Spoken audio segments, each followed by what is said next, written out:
nyepesi katika timu zetu zote mbili, kwa maana ya Singida Big Stars pamoja na Azam. Wote wamepangwa kwenye makundi magumu. Kikubwa natakiwa kuwa na maandalizi, lakini the good thing Azam wana timu nzuri, wana kocha ambaye ana uzoefu na hatua hizo. Lakini Singida halikadhalika wana kocha pia na uzoefu na hatua hizo. Lakini ukiachana na hapo, Singida wana wachezaji wengi sana wazoefu ambao mimi naona wanaweza wakawapa nafasi. Ule mchanganyiko wa kongwe na vijana walionao, naona kama wana hiyo nafasi. Matamanio yangu yalikuwa kuna timu zetu zinaingia kwenye CAF Champions League na CAF Confederation Cup hatua ya makundi, lakini hamu yangu pia kuona ikiwezekana timu zote zikatoka na kwenda kwenye hatua ya mtoano. Singida wana Sierra Belouizdad ambaye walishawahi kucheza na Yanga Africans hapa na wakatoka kwenye mashindano. Lakini Singida kundi lake kuna Stellenbosch ambao walicheza na Simba hapa kwenye finali. Lakini pia kuna Otoho na wao. Kwa namna ambavyo umeona ugumu mkubwa kiasi gani Sierra Belouizdad anarejea tena pamoja na Stellenbosch anarejea tena Tanzania. Wote wana kama nilivyosema, makundi yote ni magumu kwa sababu Stellenbosch ni one of the best organized team. Ni timu ambayo ni timu zinazofuata weledi hasa. Kwa hiyo ni lazima wajipange. Lakini hata hiyo Otoho kutoka Kongo, Brazzaville, sio timu ya kuidharau. Yaani ni timu ambayo wana hamu ya kufanya vizuri kwenye hatua ya michuano ya CAF, kwa sababu kwenye nchi yao wao hawana hiyo record nzuri.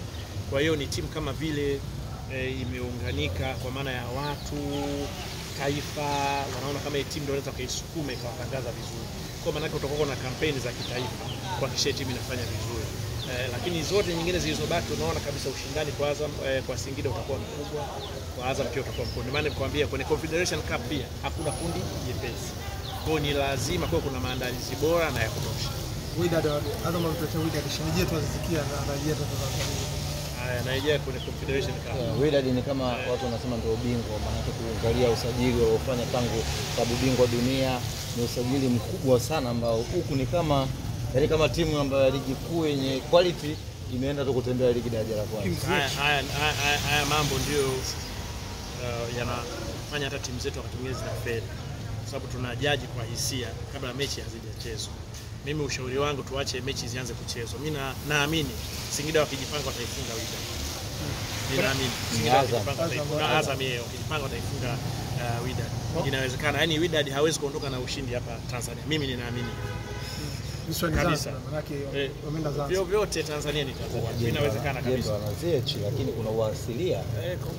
Uasilia, lakini hata hapa sio umefungwa. Hawaje kufungwa hapa. Wao bao ngapi kama nakumbuka mara ya mwisho? Lakini quality tofauti. Azam bado wana timu nzuri. Kwani Azam wakicheza na Simba quality zinapotea, zinakuwaje? Timu zetu unajua ni level haitofautiani sana. Simba watakuwa na uzoefu, lakini Wydad watakuwa na uzoefu kuliko Azam. Lakini mimi naamini nafasi ya kuwafunga ipo na inawezekana. Neno lako kwa viongozi wa wao, unafikiri Singida nani muogope kwenye group lao? Singida. Singida. Stellenbosch. Na Sierra Belouizdad. Sierra Belouizdad ni timu nzuri hapo kuidharau. Na wasiende na ile record kwa mbele funga. Lakini nataka nikuhakikishie Singida wana timu bora kabisa ambao hata Belouizdad wanapaswa kuogopa. Timu hii naiona ambayo iko organized sana. Stellenbosch. Ni timu ambayo kweli hata ukutana utaona kabisa hao ni wachezaji wanafundishwa, wanafuata kanuni, ni wana nidhamu na wana nia kufanya vizuri sana. Moja ya timu ambayo hata mimi naamini wakikutana nao watakuwa kuwa na maandalizi bora kabisa na Stellenbosch. Lakini hawawezi wakawadharau Belouizdad. Na hapo ndio kuna zile hisia zenu za kuamini tu kaskazini tu ndio kuna timu, lakini timu zipo South Africa, timu zipo Afrika ya Kati. Na niwakumbushe, hili jambo nataka niwaambie. Mlikuwa mnazungumzia kuhusiana na Yanga na Waarabu.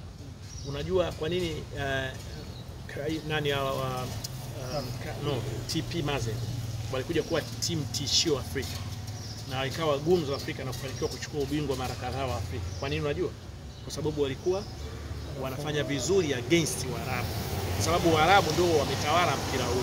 Ili ufanye vizuri sasa lazima uwe bora zaidi ya Waarabu.